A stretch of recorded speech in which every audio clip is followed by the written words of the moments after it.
What's up mga kapandot? Nandito na naman ang inyong lingkod ang nagbabalik ang dakilang pantot. So yan, alam niyo naman kung paano, bakit ako nahinto sa ating pagbibigay ng giya.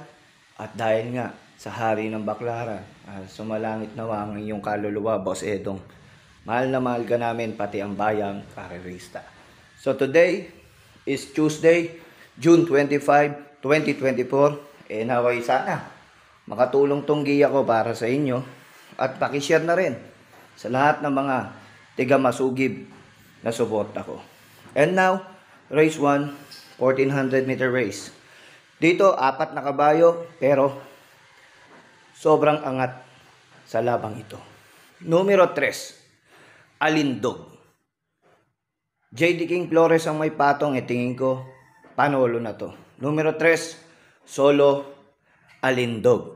Good luck, bayang karerista.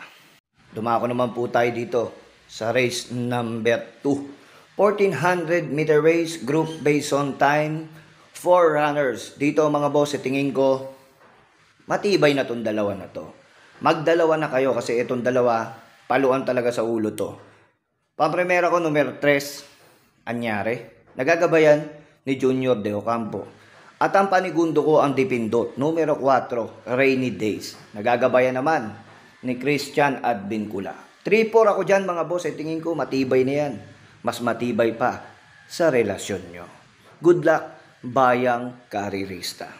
At tumako naman po tayo dito sa race number 3, Piracom, group based on time. 13 groups. 1400 meter race, 4 runners. Dito mga boss, imposible talaga. Imposible o mabulag kung matatalo to. Ito yung sinasabi na taya nyo na pati chismosa ng kapitbahay nyo. Numero 1, Senyorita. Entry number 1 with rider John Alvin Supremo Guse on top with 55 kg from the Humble of Stark Farm, Santa Rosa. Senyorita, numero 1, solo yan. Tingin ko, no reasonable doubt para matalo yan dyan. Good luck, bayang karerista.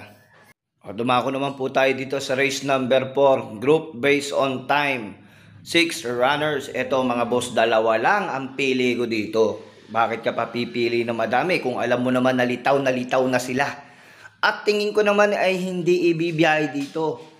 Dahil hindi na nga nagpanalo sa Grand Copa de Manila, ibibiyahe pa dito. Tingin ko itong dalawa, malaking chance ang manalo na to. Pampremera ko, numero 4, De Bocang Caballo. Nagagabayan ni O'Neil Picotes, Smart Julian. Siya na rin magdadala ng unahan mga boss. At syempre ang panuporta natin, numero 2. Pag galing tayong bahay, syempre, ano pa gagawin natin?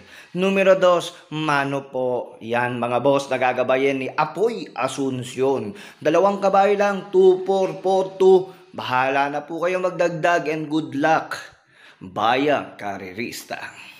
At dumako naman po tayo dito sa race number 5, group based on time, 1400 meter race. Dito mga boss, tingin ko naman, maganda ang pista, matigas para sa mga deboka. Numero 1, for the road. Magaling talaga to si Don Marlon. Nagpanalo nga, Princess Serena, ex Carmeras Love. Grabe tong hinete na to.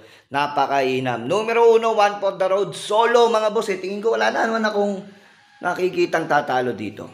Yung numero 1, solo, 1 for the road. Good luck, bayang karerista. At dumako tayo dito sa last and final race mga bossing ko. Eto mga boss, 2 kabayo lang talaga.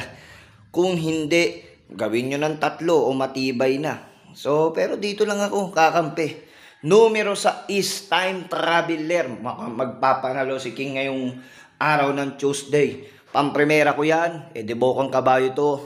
At alam ko namang saan galing to. Mataas na grupo to. At ngayon ulit tinakbo. Numero 6, Time Traveler. Nagagabayan ni King Flores. At panigundo ko, yung numero 5 na rin, Lightning Bolt. Nagagabayan ni Mark Black Superman Angelo Alvarez. At tingin ko, para sa pagpapatibay ng rota, pantersera ko numero 2, Himanshi. Yan tatlo na yan, tingin ko malaki chance ang manalo, pero kung pipili ako ng isahan, dun ako kay Time Traveler. And good luck, bayang karerista. Maraming salamat po sa lahat ng mga nag-subscribe at nag-follow sa aking YouTube, Dakilang Pantot. At syempre, and also my page, Dakilang Tips si Pantot. Mag-update lang kayo dyan, bayang karerista, at mag-follow na kayo. Hit nyo notification bell. Pera nyo, isip nyo, sundin nyo. Maraming salamat po.